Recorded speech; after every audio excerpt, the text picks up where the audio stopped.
Ay, eto na nga, nandito na naman tayo sa taas ng tower at tayo na nga ay nagre-ready. Susot muna tayo ng guantes o gloves. Ayan, mga kabrada, mga double catch, mga kaibigan. Dito na tayo na naman sa taas ng tower at tayo mga nakapwesto na naman. Ayan, tayo naka-safety harness naman o naka-full body harness at naka-position. Ayan, kaya tayo nag-gloves at nag-gloves gawa ng kailangan natin dahil mahirap na, masakit, mainit sa kamay ang strip sole. At yan, ready na tayo at ating ang sinesafety din ang ating sarili para naman hindi tayo mahulog. Syempre ay grabe, mataas tong tower na to. Ikaw ba naman ay nasa 100 meters mahigit, ay taas, mahuhulog ka lang, ay nakpo, kawawa ang maiiwan. Ayan, tinitingnan muna natin kung alin pa yung mga dapat natin kuskusin at tanggalan ng pintura para ma-applyan natin ang strip sole.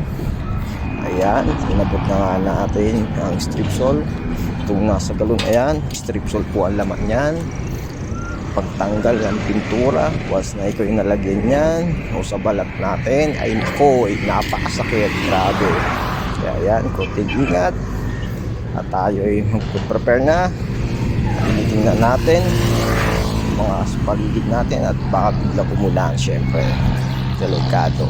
Ayan na nga, tayo ay malikot ang ating camera at sinabit lang natin at para makuhanan tayo ng video, syempre dahil wala naman tayong dagaan cameraman at daga-video, kaya sarili lang natin. At kaya na nga po, tayo magbibideo na. Ay magkukuskus na.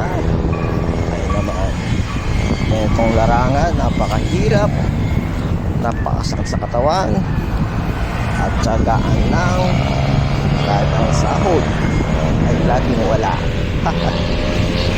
Shout out naman, baka naman po, tayo nga ay nasa likod na itong diagonal na to dahil kinukuskus na natin yung ating strip sole. Ang gamit natin ay spatula at steel brush para matanggal at para maging maputi, katulad yan, kita nyo na yan na maputi. So, di balen tayo ay huwag pumuti, basta yung kinukuskus natin ay maputi. At kailangan lang talaga pero kung suot na gloves para naman hindi tayo masaktan, malagyan sa balat.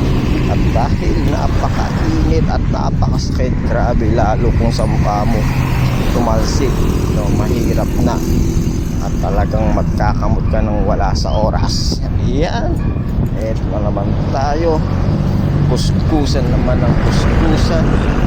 At eto na nga, hindi na nakikita, diba? Kasi yung camera natin naka-steady lang. Ilagay lang natin sa ating maliit na bag para tayo makunan ng camera.